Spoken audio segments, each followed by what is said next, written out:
Welcome to Picks with the Professor, the show where a real statistics professor and his friends give you sports betting tips.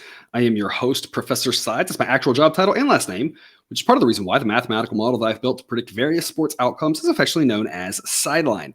You'll hear more about the model during the course of this episode, set to cover the 5 best college basketball games plus one off-the-wall game scheduled to be played on Thursday, January 26th, 2023.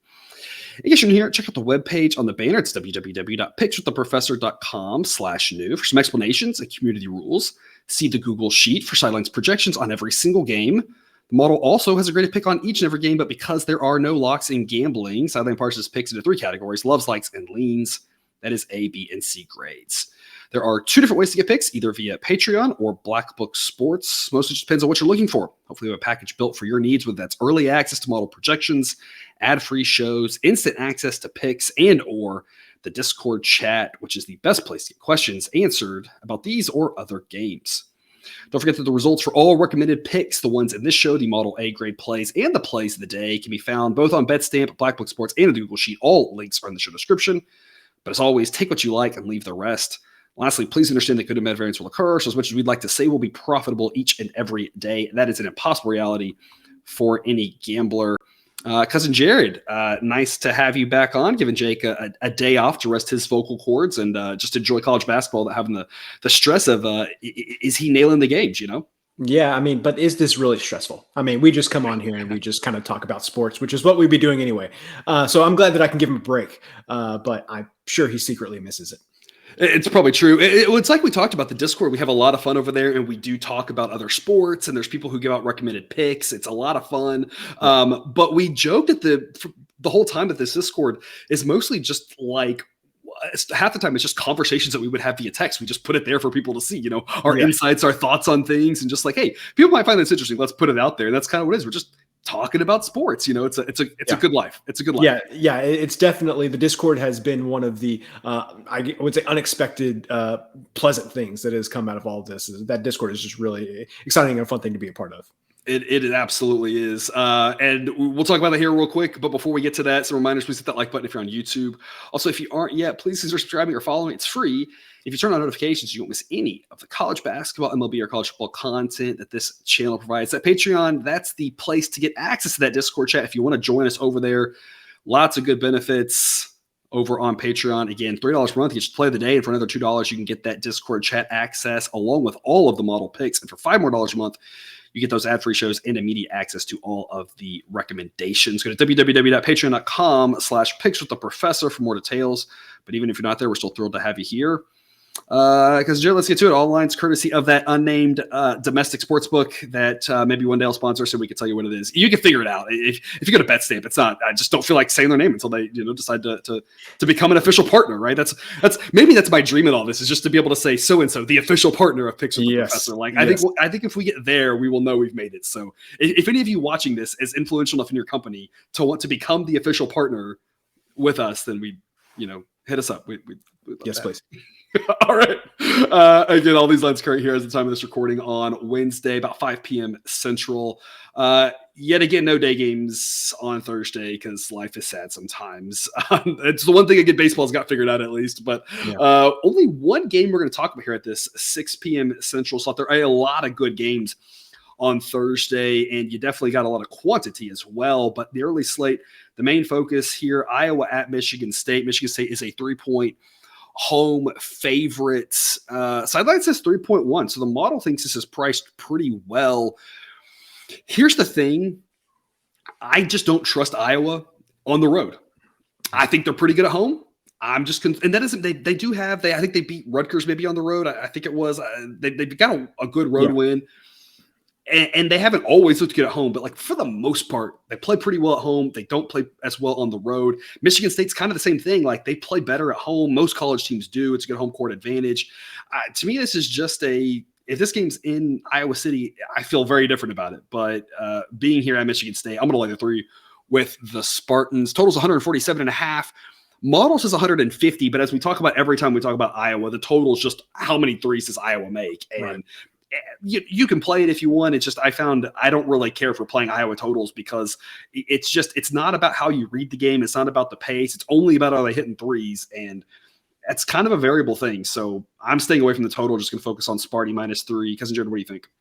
So you mentioned Iowa struggles on the road. I want to focus on Michigan State's success at home in conference play, 3-1 at home in conference. The one loss being a 1-point loss to the number one team, Purdue. So definitely give them a pass on that one. And then I was really impressed. I was on here last week talking about, Michigan State and Rutgers not knowing what the final score of, or not knowing who's going to win that game, thinking it was going to be a low scoring game. I was really impressed with Michigan State coming out with a 13-point win at home against Rutgers. So, you mentioned Iowa being bad on the road. I think Michigan State's good at home. So I completely agree. Let's lay the 3 points. That's a short number. A lot of ways you can cover a number like that.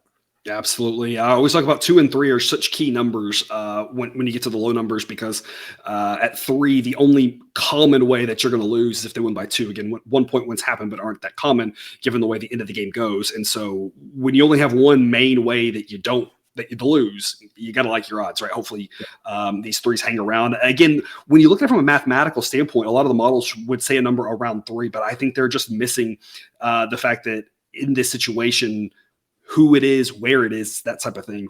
I think this number should be a little bit higher. So Sparty -3 is the play there. Sticking in the Big Ten, speaking of the number one team in the country, Purdue, despite not looking like it. I don't think anybody in the country right now looks at Purdue who's watching the games. I'm sure there's people who would say this, but if you're watching the games, you don't really think that Purdue is the best team in the country right now. They have got a good resume. They're still very good. They're probably still a top 10 team, by any accounting. Realistically, for sure, top 15. They're still a solid team, but they keep winning. I'm going to grab the 5 with Michigan here in our double dip game. They can win. They could beat Michigan just like they beat Michigan State, you were talking about here previously, and win by 1, 2, 3, 4. We can still win this play. Michigan might win this game. Purdue keeps flirting with disaster, it seems like. Yep. And someone's going to get them eventually, probably on the road. Getting 5 with Michigan seems like a wise move. The model says it should only be 3.9. The model's been pretty accurate with both of these teams with regards to their point differential. And I'm going to go under 136. The model does say a little bit higher than this, but the model has overestimated the number of points in both Purdue and Michigan games as of late. Both these teams are playing lower scoring games, and I don't think the model is able to catch up, at least until Purdue figures out how to score, and which I'm not sure if they will. I'm not sure if in conference here these defenses are good enough to really throttle them. Purdue's defense is pretty good. I just think this number, it's going to have a hard time catching up. I feel like this probably should be more around 130 given what I've seen from these two teams as of late. So we're going to go under 136. We're going to grab the 5 points with the Wolverines. Cousin Jared, what do you got? Let's see. I'll give you the list of teams here. So Rutgers, Ohio State, Michigan State, and Maryland would have all covered this number against Purdue. You mentioned they've been kind of flirting with disaster. They've been winning these games, but man, they've been keeping them close. So I like taking the 5 points with Michigan as well. But I would also say I feel like we see this every year, and I'm sure I'm just making this up in my mind, but I feel like we see this every year where Purdue or one of these other Big Ten teams gets ranked number 1, and then they promptly go and lose their first game in the Big Ten game that they play immediately following that. It just seems that the Big Ten is obviously so good most years that, I mean, as soon as a team becomes number 1, they were just kind of due for a loss anyway. And this feels exactly like that situation here. Obviously I'm not going to pass up 5 points, but if you said you want to take Michigan on the money line here, I don't think that I would argue with that either. Yeah, and of course there is a question about because Edey is such a unique player in college basketball. I mean, the Yao Ming basically here of college basketball. If you missed his days for the Rockets, I mean that was just some otherworldly to watch. It's the same sort of thing here. You do have to wonder if that gives them some ability to win a closer game. I really don't know. Everyone in the building in some of these late games knows he's getting the ball late. Right. And he's still able to score. Will that continue? I think you can make an argument both ways. You can make both ways. You can make an argument that says his skill set, his height, it doesn't matter if he's getting the ball. If it's one play, he can score. Right. And that's going to help them in these close games. Michigan would still cover 5 in that world, of course. Or you can make the argument that that's what's been happening, but that's not something that's going to continue to happen. That if it was that easy, they would just literally give it to him every play. Right. And so you can make the argument that that's just kind of been the luck they've had. And if they do that 10 times, he's going to score on 5 or 6 of them because he's a really good player, but he's not going to score on all of them. And when that luck falls, like you said, Michigan at plus odds might be worth it. So a couple different arguments you make there. For the plus 5, it doesn't really matter. And again, for the under, it doesn't really matter. Purdue seemingly until they find more scoring options, these Big Ten defenses have figured out a way to really throttle them offensively. But Purdue's defense is good enough, and Edey down low changes the game enough to prevent the other teams from really going crazy. I feel like the only team that's going to score crazy on Purdue would be an Iowa, who could, if they get hot from three, that sort of thing is just nothing you could do with. But otherwise, these Purdue under seem to be the smart move. So under 136 and Michigan +5 are the plays there. Also at 8 p.m. Central, UCLA at USC. Going to lay the 4.5 with UCLA, diminishing USC's home court advantage here. They still get a home court edge, but there might be a decent amount of Bruins fans in the stand zone that UCLA has a better basketball fun than USC. The travel's not a big deal, and that's, of course, one of the big things with home court is knowing the backdrop, what you're looking at, but part of it's also the travel, the wear on the body, that sort of thing. Easy travel, normal situation for UCLA for the most part, other than where they show up. Sideline says 5.5 gives this a B grade at 4.5. Wants 4 for the A grade play. Again, 4 I think does have a lot of value, but I still think 4.5 makes a lot of sense. I feel like the Pac-12 is pretty good, which is fun to say. I'm glad they're good. It's been so long since they've been good. It feels like they're good enough that maybe your strategy for the Pac-12 is just zig and zag every game. Oh, team looked bad last game. Now they're going to be good this game. Team looked good next game. Now they're going to look bad, because there's a lot of good teams, and it's just kind of seemingly the way it's gone. So, hey, UCLA struggled against Arizona. Time to bounce back here. They're going to win against USC. Again, they're the solidly better team as long as we're laying a shortish number. They've got the better offense, the better defense, and they should be able to control this one. We are 5-0 backing USC and 10-7 fading them. So we've done pretty well with USC this year. Hopefully that continues here. Because Jared, what do you think? I know UCLA might be ranked number 8 in the latest poll, but I think they're better than that. I think this is probably this is one of the top 5 teams in the country. I really like what I've seen from UCLA this season. And so you tell me that I can lay a short number like 4.5, knowing that fouls could easily get me across this number late in the game. I feel good about that, especially in a rivalry game like this, because USC is not just kind of going to go let the game go. If it's close late, they're going to foul to get as many opportunities to win this as they possibly can. So I like laying the 4.5 points. I think that's just too short for a team that I think is as good as UCLA is. And to your point, coming off a loss, USC is going to have their full attention after that loss to Arizona. Yeah, and you make a good point there too with your perception of UCLA. Fourth, according to team rankings, 4th according to Ken Palm, very good basketball team here, and a situation where I want to get more points if I'm going up against a team that is of that quality. And speaking of which, we're going to go right to Arizona at Washington State. They are a 4-point favorite.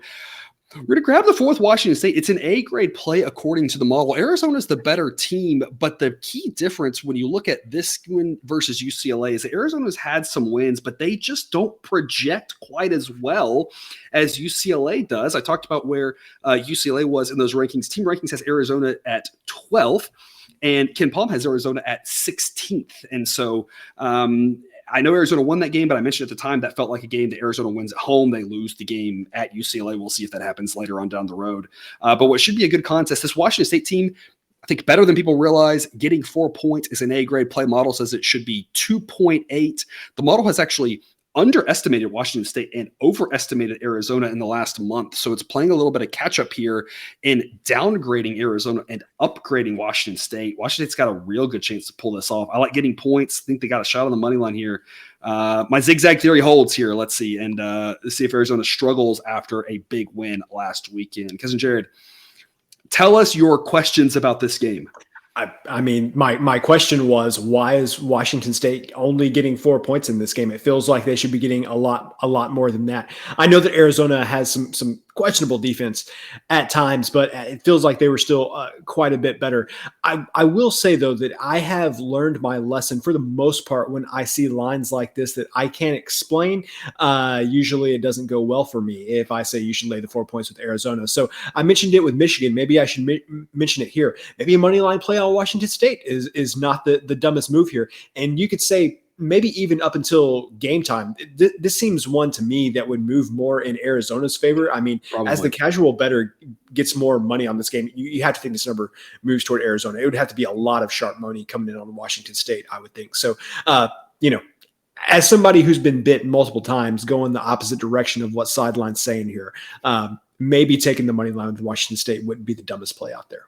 Yeah, the model says that Washington State wins this 42% of the time. And so you're probably going to be able to find money line odds to justify that payout that would give you a plus expected value play. I think the key here is it's reminiscent of a game we talked about recently, that Duke Virginia Tech game. And of course, that had a wonky ending, and who knows how that should have played out in a different circumstance. But there was a lot of questions there about why Virginia Tech was favored in a game, given that they were 1-7 or whatever it was in conference.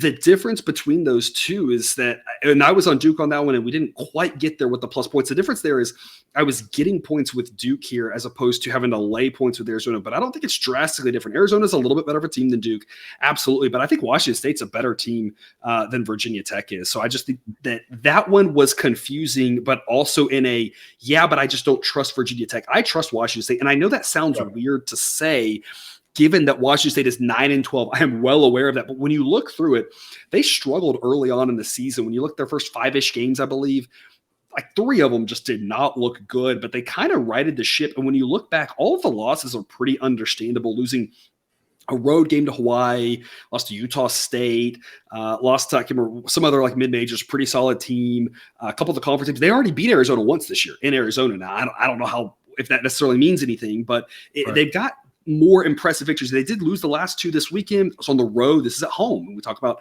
the home court mattering a lot here in the Pac-12. So it's just a situation where this Washington State team, once you remove those first like 5-ish games, they're not that bad. They're not a top 20 team by any stretch of the imagination, but they're not that bad. And this Arizona team, as fun as they are, having enough holes that it's a tough ask to have them run away on the road to a team that's already beaten them this season. So we're going to grab the 4 with Washington State. The flip of this game, I love the way they do this in the Pac-12, where both of the teams travel to the same places and they crisscross who they're playing. Now, we've got Arizona State at Washington. We'll flip on the weekend. We'll get Arizona, Washington, Arizona State, Washington State. It's always fun when this happens here in the Pac-12. We're going to lay the point with Arizona State against Washington. Sideline says they should be favored by 2. This is a B grade play. It's tough to get around B grades here around 0. We've talked about this constantly. There's just not a lot of value in the probability around 0. So sometimes these numbers can go from -1 to +1 with a slight breeze, because obviously you can't tie and you're just going from, pushes on the -1, +1. So it's going to be tougher to get this one to an A grade, but Arizona State, I think, wins this game. I just don't trust Washington at all. I think when you look at the Pac-12, I just don't think they're quite to that same caliber that a team like Washington State is.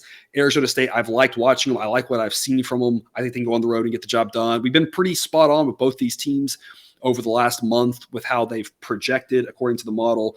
So I just think Arizona State goes on the road and wins. And laying a number like 1, I think, makes too much sense. Laying 1, laying 2, I wouldn't lay more than that. But if I only have to lay 1, sure, let's do it and see if the Sun Devils can get the road win. Total in this one is 139. Model says 137, so the model would lean under. But I will note that the model has underestimated the number of points both these teams have scored. And so because of that, it's a stay away on the total for me. Because, Jared, what do you think? Couple things. Number one, I think this is a buy low opportunity on Arizona State. They had 3 losses in conference, but 2 of those were to Arizona and UCLA, which are, perfectly kind of understandable. You had the loss to USC last time out. But again, I think this makes this a buy low opportunity on Arizona State, because you mentioned teams seem to bounce back pretty quick, and almost anybody can beat anybody in this conference on a night-to-night basis. So I think laying the 1 point is good for that reason. The other thing I would say, and just by the nature of when I'm coming on the shows here, I catch a lot of the front ends of these Pac-12 trips, where they're playing one team and then playing the other team in state a couple nights later. It seems to me, just from what I've seen, that the teams come out and play really well on that first night, and then the second night is where you see a drop-off when they're playing that second game in 3 days on a Saturday night. So I think this is the spot where Arizona State bounces back and maybe has a big win here. Whoever they're playing on Saturday, I would be Washington State. I would be wary of the Arizona State and Washington State game. I think this is a good spot to back Arizona State. Not sure I'll say the same thing in 2 days' time when they're playing on Saturday. Or Sunday, because some of them do get shifted to Sunday for TV. So I don't know which one they'll play. But, they'll play Washington State on Saturday or Sunday. And I'm with you. I probably would take Washington State there without even knowing what the number is. That's probably the side I want to be on, because we see it. And it's not always, there are situations where the team plays better on the second game, but it's like 3 out of 4 times. It seems like that first game, that's your road team's chance to play really well. And then after that, it struggles a little bit more. And of course, we just talked about Arizona. We are taking Washington State there.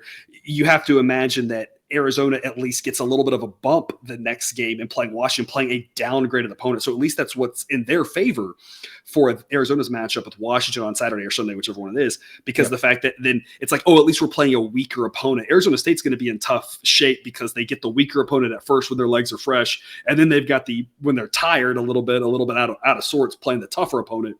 This one sets up flipped for them in a worst case scenario. And we talked about this early in the season with some of those tournaments. The teams who are hosting the tournaments get that little bit of an edge because, the other teams are stuck in the hotel and it's not their training facilities. It's not their, the hotels that they're used to sleeping in. It's not the food they're used to. It's all those different things just kind of add up. And that's what you see in the Pac-12 because they don't go home. It's just that life on the road, the day off, you're trying to figure out your class stuff. You're trying to do a little bit of a practice, but you're traveling now, different hotel. It just makes it a little tougher, especially in the Pac-12 with so many of those places at altitude, right? Throwing off an extra trouble there when you're talking about Utah and Colorado. So it kind of just makes a wonkier situation. The front end, though, is where if you're going to lay it with the road team, that's at least a better spot to do. That's what we're going to do here with Arizona State, which takes us to overtime. Again, we're going to cover another off-the-wall game. We had an option that we talked about that was also a doozy, but this one, Cousin Jared, I think we decided on the stinkerest of the stinkers. We're going to grab 19.5 points with UTSA playing here in Denton, Texas, in my backyard, 8 p.m. Central, a game I could go to, and I will not be going to. Because why?